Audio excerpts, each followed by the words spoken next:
रानू चिड़िया की पत्नी रानू चिड़िया बहुत सुगर और अक्लमंद थी, मगर उसकी सास उसके साथ अच्छा व्यवहार नहीं करती थी। बहू बहू, अरे ओ बहू, मेरी दवाई यहाँ पड़ी थी, वह तुमने कहाँ छुपा के रख दी है? सासू माँ, मैंने आपकी दवा अलमारी में रख दी थी, मैं अभी आपको ला कर देती हूँ।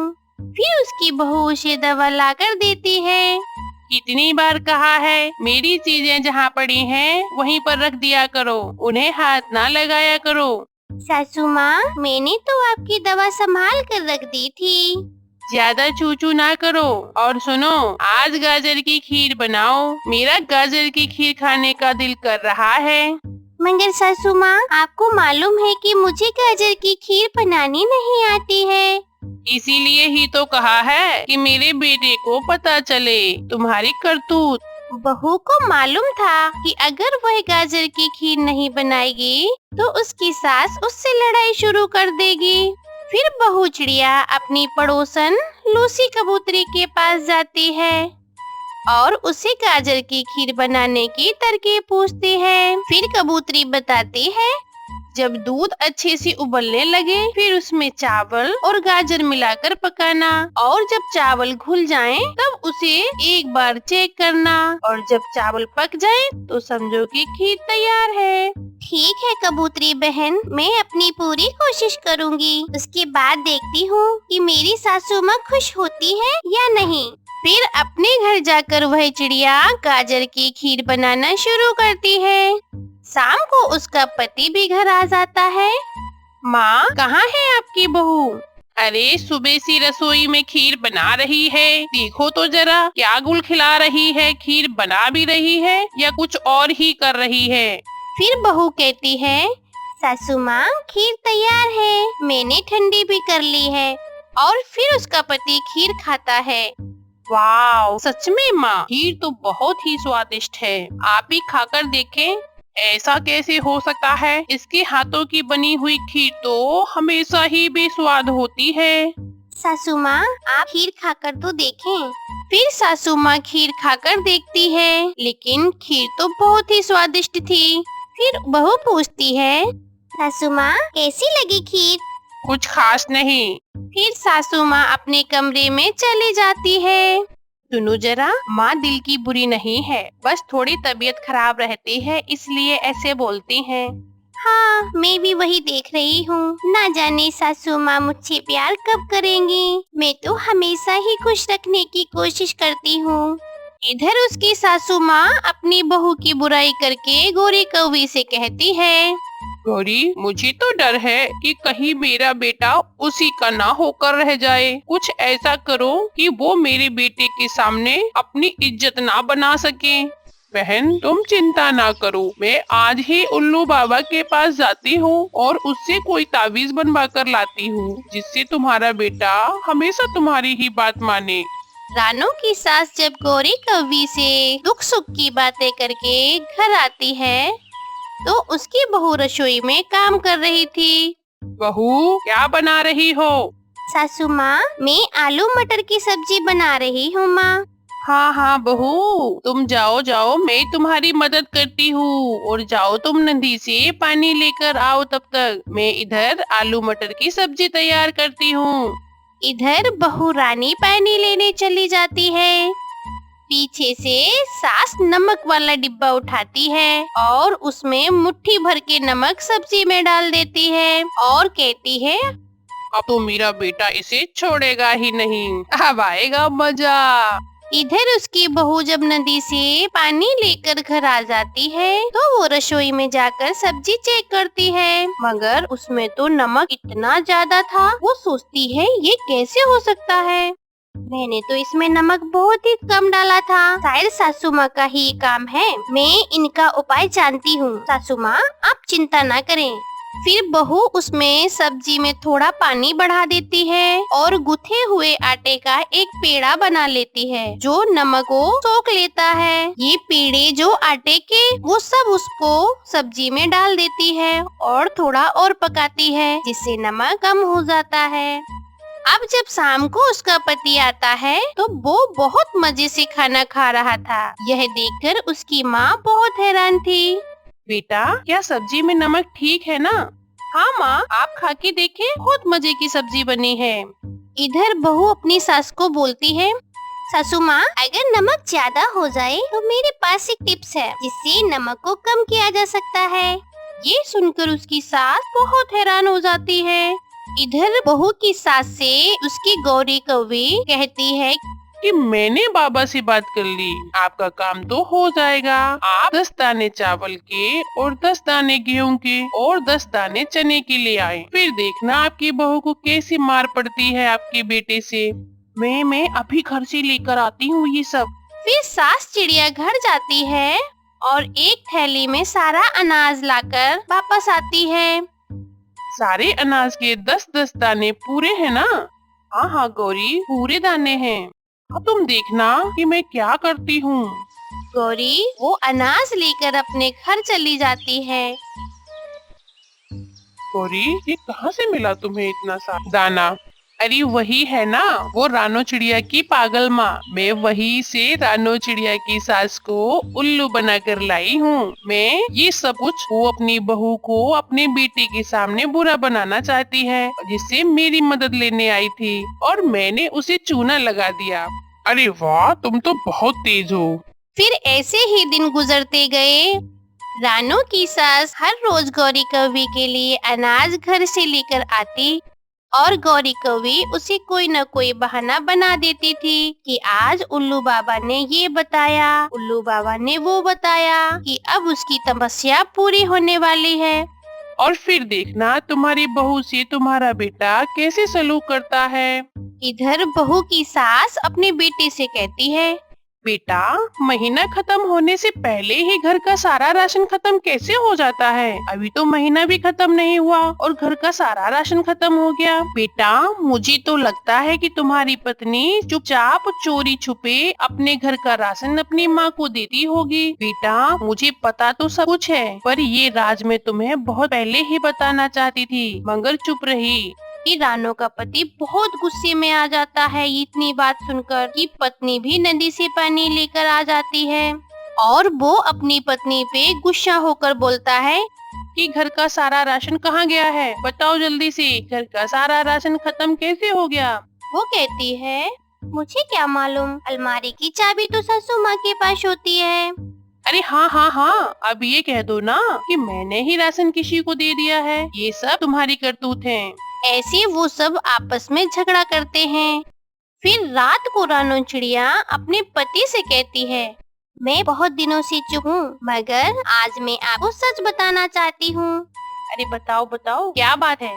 कि सासू माँ ना जाने क्यों मेरी दुश्मन बनी हुई हैं। कभी सब्जी में नमक मिला देती हैं, तो कभी न कभी कुछ न कुछ मेरे साथ विश्वासघात करती रहती हैं। आप मानिए न मानिए, घर का राशन भी सासू माँ ने ही किसी को दिया है। मैंने अपनी आँखों से 2 बार माँ को राशन थैले में डालते देखा है। क्या ये सच है? हाँ, मैं सच कह रही हूँ।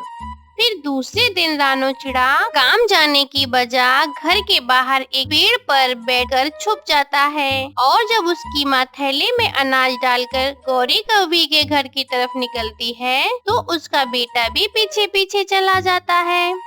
इधर गौरी कौवी कहती है कि आज आखिरी दिन है, कल तुम देखना कि तुम्हारी बहू का क्या हश्र होगा। वह पूरा जंगल देखेगा। अरे बहन, जंगल देखे ना देखे, मुझे उससे क्या मतलब, पर बस मेरा बेटा उससे प्यार ना करे। मुझे डर है कि मेरा बेटा कहीं उसके प्यार में अपनी माँ का प्यार ना भूल जाए।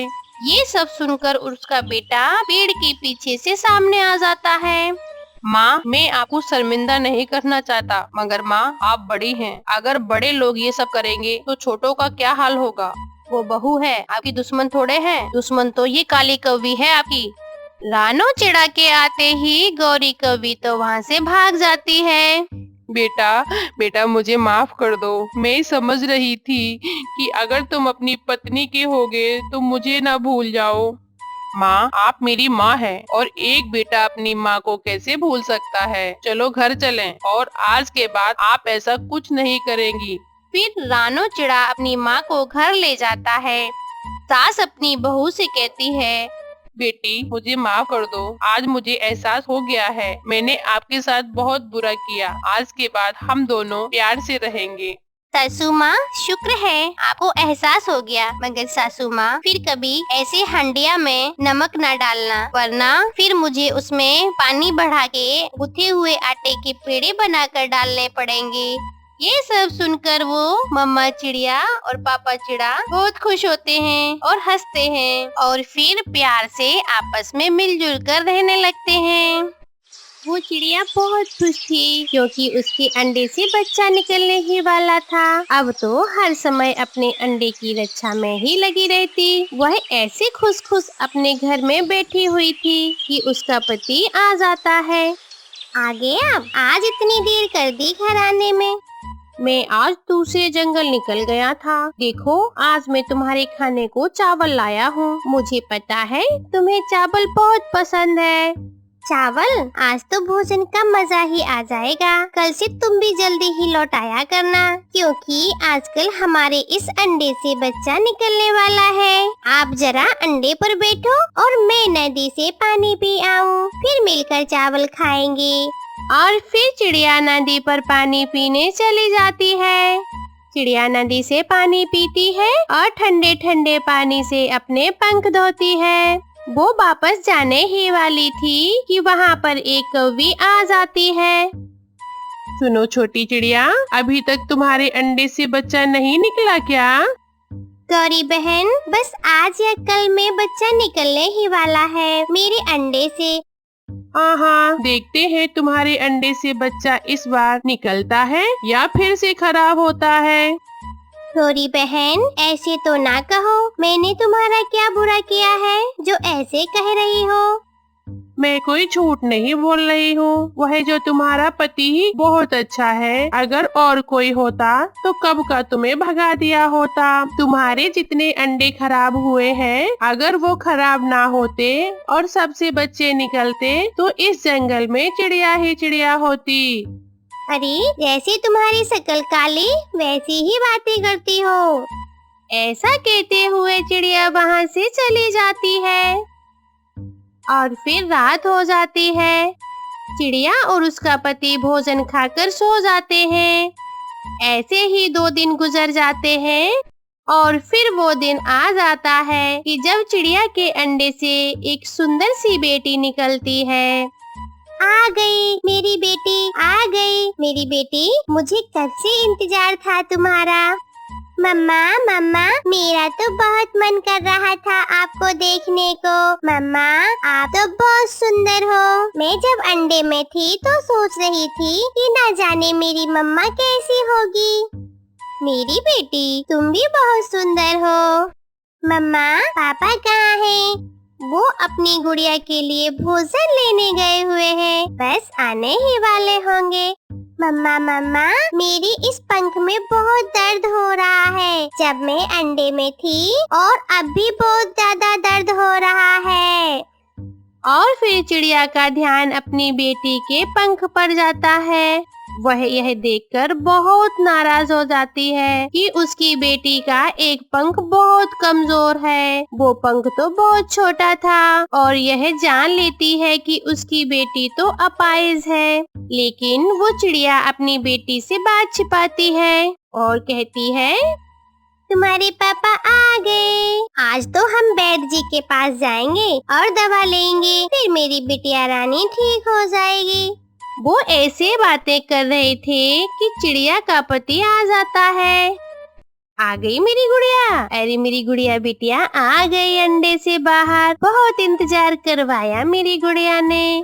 पापा, मेरे पापा, पापा, पापा। जब आप बोला करते थे ना तो अंडे से मैं आपकी सारी बातें सुना करती थी। मेरा आपके पास आने का बहुत मन करता था, लेकिन अंडा था कि टूटने का नाम ही नहीं ले रहा था। आज भी बड़ी मुश्किल से तोड़ा है मैंने। छोटी चिड़िया की बातें सुनकर मम्मा पापा हंसने लग जाते हैं। आकाश, भगवान ने हमें इतने समय बाद खुशी दी है, वो भी अधूरी। क्या हुआ रानो? मैं समझा नहीं तुम्हारी बात। हमारी बेटी अपाहिज है। हमारी बेटी का दायां पंख बहुत कमजोर है और वह कभी उड़ नहीं पाएगी।